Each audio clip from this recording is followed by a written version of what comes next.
Joining us now from Riyadh, Saudi Arabia's Foreign Minister Adil al-Jabir. Mr. Minister, thanks for being here. Thank you for having me. You know that there is skepticism around the world, here in Washington, all over, of the latest explanation about the disappearance and then death of Jamal Khashoggi.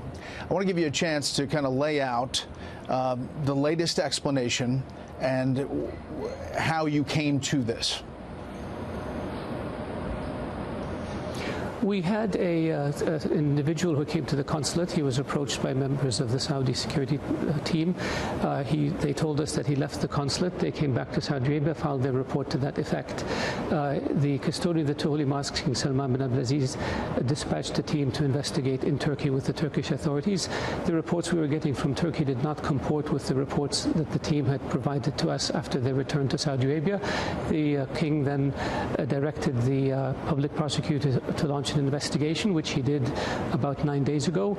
He discovered that there were discrepancies. We discovered that he was killed in the consulate. We don't know in terms of details how. We don't know where the body is.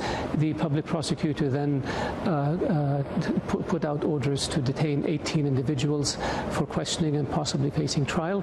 And the king also dismissed a number of senior officials in this area.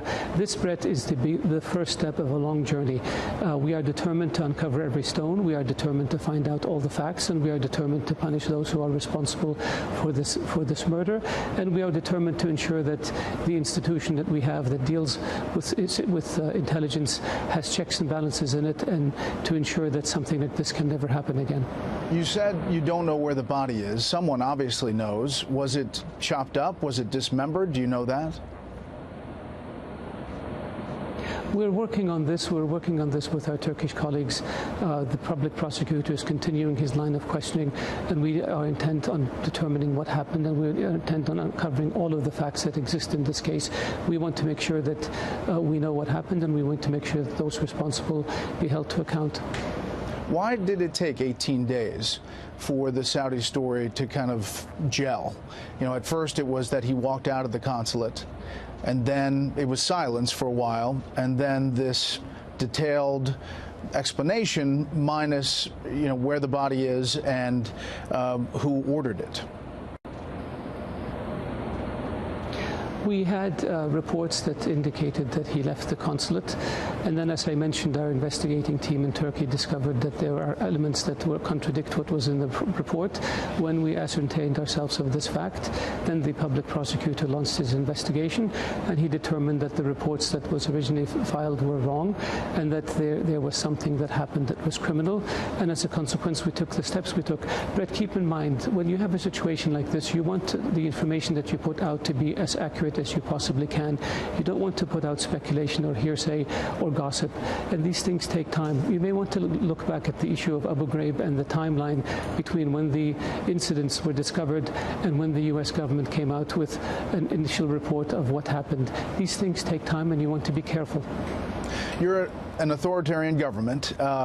You're saying that the Crown Prince, Mohammed bin Salman, did not know about this at all, even though there are members of this 15-person team that are closely aligned with him? Well, Brett, first of all, we're not an authoritarian government. We're a monarchy. We have our checks and balances. We have our systems. The individuals who did this outside the scope of their authority. There obviously was a tremendous mistake made, and what compounded the mistake was the attempt to try to cover up. That is unacceptable in any government. These things unfortunately happen. We want to make sure that those who are responsible are punished, and we want to make sure that we have procedures in place that prevent it from happening again. Our history as Saudi Arabia for the past 80 plus years since the founding of the modern Saudi state, we have never engaged in such behavior, and we will never engage in such behavior. This is an aberration, this is a mistake, this is a criminal act, and those responsible for it will be punished.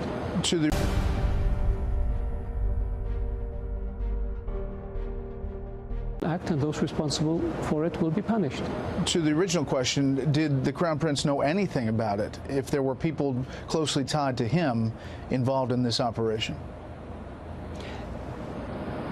There weren't people closely tied to him who were involved in this operation. There were pictures of some security officers who may have been part of his security detail from time to time, but this is normal. Security people who deal in security details rotate among different officials, both domestic and foreign. So having somebody in a picture does not imply that they're close at all. The Crown Prince has denied this. The Crown Prince is not aware of this.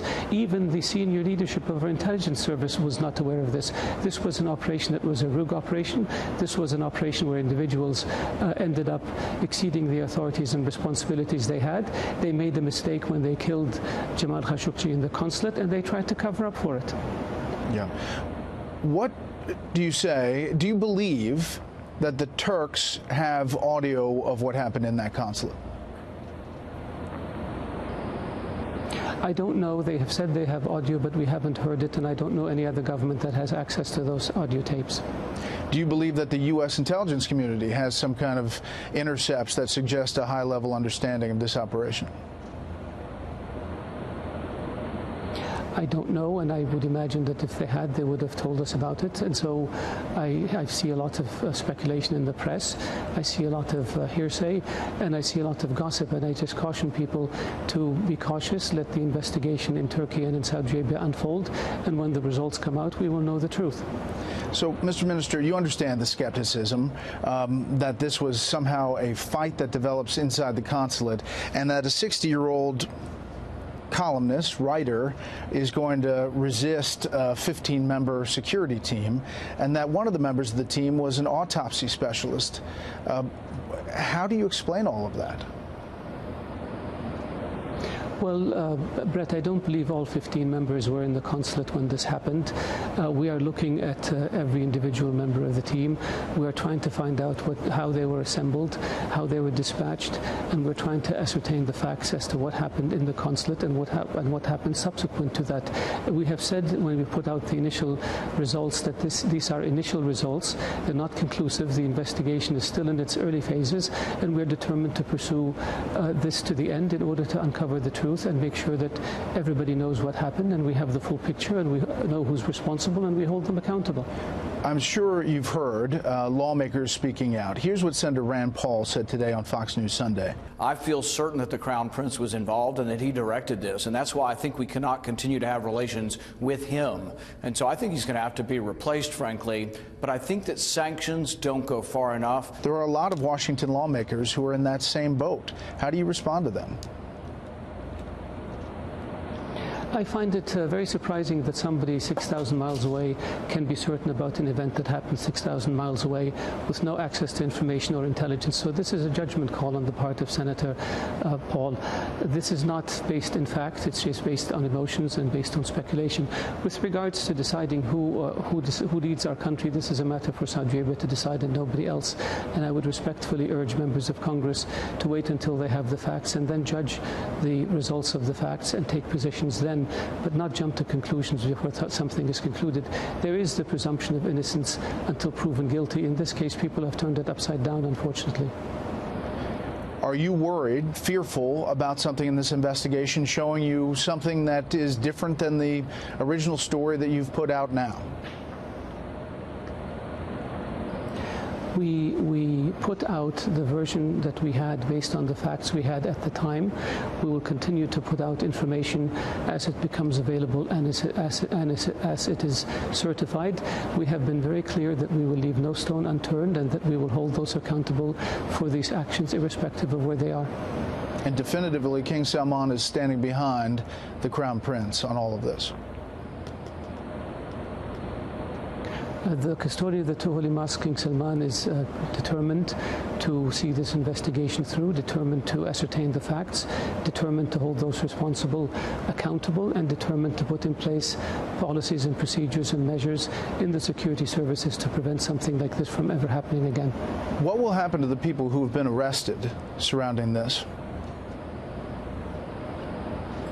This is up to the courts to decide. The public prosecutor will bring charges as the investigation unfolds. They will be referred to the courts, and the courts will sentence them. Do you have a message to the Khashoggi family today? Yes, this is a terrible mistake. This is a terrible tragedy. Our condolences go out to them.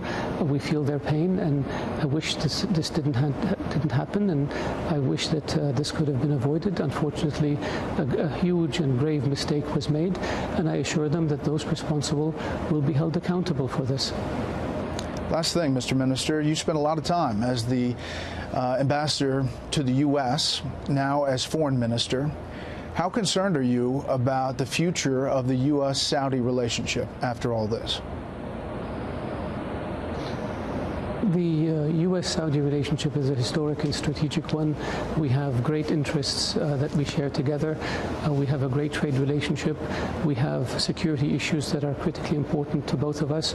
We work very closely on combating terrorism and extremism, on containing Iran's aggressive policies in the region, on trying to bring peace to the Red Sea and the Horn of Africa, on trying to bring peace to Afghanistan, Pakistan. The relationship is a hugely important strategic relationship for both countries. I believe that when the investigation is over and the facts are revealed and people know who was responsible and see those individuals being punished and see procedures put in place to prevent this from happening, that the relationship will weather this. Saudi Arabia's Foreign Minister, Adil Al-Jubeir. Mr. Minister, thank you for the time. Thank you.